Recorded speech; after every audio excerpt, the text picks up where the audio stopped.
Dan lagi satu perkara yang dibangkit ialah tentang pengangguran. Dan pada masa sekarang pengangguran di dalam negara kita ialah di kadar 3%, dan ini seperti yang telah ditakrif oleh bidang-bidang antarabangsa. Boleh dikatakan Malaysia mempunyai full employment. Tapi isu ialah tentang ada ke mereka kerja di dalam bidang-bidang yang sesuai dengan kelayakan mereka.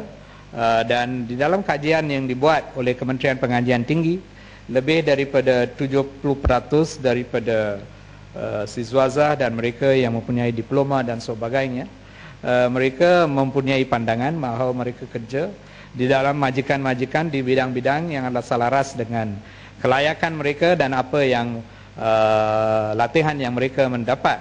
Dan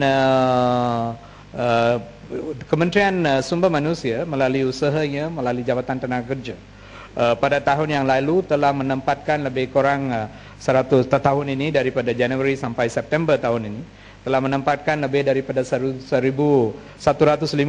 orang untuk mendapat peluang-peluang pekerjaan. Daripadanya ialah 37 orang yang mempunyai siswaza, yang baki 113,000 ialah mereka yang bukan siswaza. Dan ini ialah usaha daripada kementerian saja, tetapi ada usaha-usaha lain yang telah membantu untuk mendapat dan memberi peluang pekerjaan. Dan untuk menjawab soalan bahawa ada graduan yang keluar daripada universiti tetapi tidak mempunyai iaitu kemahiran yang mencukupi untuk mendapat peluang-peluang pekerjaan kerana ada mismatch atau gap di antara apa yang mereka mendapat di universiti dan apa yang diperlukan oleh majikan. Kerajaan telah membuat banyak program melalui banyak agensi, contoh MDEC, melalui EPU, melalui program sijil skim latihan satu Malaysia, melalui Talent Corporation, melalui Graduate Employment Program yang dibuat oleh Kementerian Pengajian Tinggi, melalui program yang dibuat oleh Pembangunan Sumber Manusia Berhad di dalam Kementerian Sumber Manusia. Banyak yang usaha yang dibuat untuk memberi internship dan finishing school kepada mereka yang keluar daripada universiti, supaya mereka mengisikan gap di antara apa yang mereka ada dan apa yang diperlukan oleh majikan untuk meningkatkan employability mereka. Kepala Langat. Menteri, saya cukup kagum dan bersetuju, dan terima kasih kerana ruang daripada lepasan sijil pelajaran Malaysia sampai kepada ijazah yang telah diusahakan oleh kementerian. Namun yang jelas ialah apabila mereka ini keluar, sebagai contohnya ILP keluar dan mereka mendapat pencerahan daripada latihan yang telah mereka lakukan, isunya sekarang ialah mereka ini tidak diiktiraf oleh syarikat-syarikat swasta yang besar. Mereka mendapat pendidikan tetapi tidak dinilai oleh syarikat-syarikat yang dianggap sebagai boleh membantu. Peranan apakah untuk memastikan bahawa mereka-mereka yang mendapat latihan ini diberikan ruang, kan mereka ini telah bila dikeluar automatik dia dianggap sebagai separuh profesional daripada skill yang mereka ada, sebab kita nak pekerja yang berskill. Dan masalah-masalah sama kita boleh ambil pekerja asing untuk mereplacekan mereka-mereka ini. Yang jelas ialah tentang kelayakan ataupun memastikan bahawa syarikat-syarikat besar ini boleh mengiktiraf daripada kelompok kumpulan-kumpulan yang dikatakan mendapat latihan yang dikeluarkan oleh produk-produk oleh semua manusia. Kelayakan pengiktirafan oleh syarikat-syarikat ini, peranan apa yang harus Menteri mainkan? Terima kasih. Pada masa sekarang pun mereka yang keluar daripada institusi latihan perindustrian, kebanyakan mereka lebih daripada 70% diambil oleh industri-industri di dalam satu jangka masa yang pendek. Walaupun gaji permulaan mereka mungkin rendah, iaitu mungkin di lingkungan 900 sampai 1,000 ringgit, tapi daripada kajian-kajian yang kita buat, di dalam 6 bulan atau 1 tahun, kenaikan gaji mereka lebih tinggi daripada pekerja-pekerja yang lain yang tidak mempunyai kelulusan, dan menunjukkan bahawa latihan yang mereka mempunyai dan sijil yang mempunyai telah memberi mereka peluang untuk mendapat kenaikan gaji dan kenaikan pangkat secara lebih cepat. Dan baru-baru kita dah membuat satu keputusan dasar di kementerian supaya mereka yang masuk ke dalam institusi latihan perindustrian mereka mesti diwajib sekurang-kurangnya mengikuti kursus sampai sijil kemahiran tahap 3. Sebelum ini ada yang mereka keluar yang daripada tahap 1. Bila mereka keluar daripada tahap 1, nilai mereka rendah dan penerimaan oleh industri di kaedah rendah.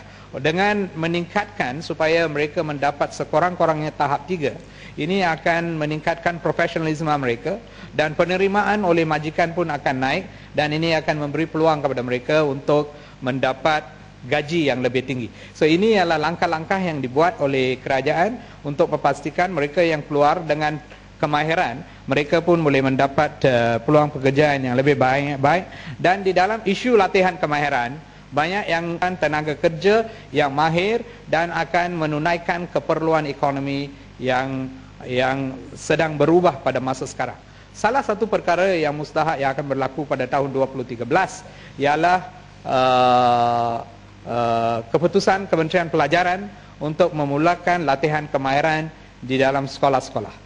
Ini akan membawa satu perubahan yang besar, kerana mereka lepas PMR akan dimendedahkan kepada kemahiran-kemahiran tertentu, dan bila sudah sampai ke tingkatan 5, mereka cuma bukan saja mendapat kelulusan akademik, tetapi mereka akan mendapat latihan kemahiran. Dan bila ini meliputi 1% besar daripada murid-murid kita yang ada di dalam sistem pelajaran, ini akan menjadi satu pemungkin yang besar untuk memastikan bahawa anak-anak yang keluar daripada sistem pendidikan kita ialah mereka yang mahir, yang kemahiran mereka boleh digunakan untuk pelbagai jenis aktiviti. Ya. Terima kasih Tan Sri, terima kasih Menteri. Ini tahun kelima, hampir tahun kelima dah saya dengar ucapan ini, perbahasan ini, atas tajuk ini. Let this be the last, Menteri. It could not also be the last nampaknya, ya, dalam reformasi pendidikan yang sedang kita lalui. Tetapi kita telah bercakap tentang mismatch dan gap segalanya ini tahun kelima dah ni saya berada dalam Dewan yang mulia ini. What went wrong? Apa sebenarnya yang telah menjadi kesalahan besar yang telah kita lakukan dalam jenayah pendidikan ataupun kegelincirannya sebagainya. Tetapi Menteri, this is the 5th year and I'm listening to the same discourse, same jawapan, same soalan. It's all about mismatch, dan it's all about gap. It's all about putting a round peg in square hole dan sebagainya. Jadi apakah ini terakhirnya? Apakah kita sedang menyaksikan saat-saat untuk kita betul-betul transformasi pendidikan? Jadi kesemua ini perlu ada. Kalau we have failed in our education, kalau selepas mereka graduate, kita memerlukan 5 kementerian untuk menjadikan mereka employable, certainly we have failed, Menteri. So itu pengakuan yang perlu Menteri buat pertama-tamanya. Terima kasih. Terima kasih Ahli Yang Berhormat. Ahli Yang Berhormat sedia dengar tentang isu-isu, tetapi bila kita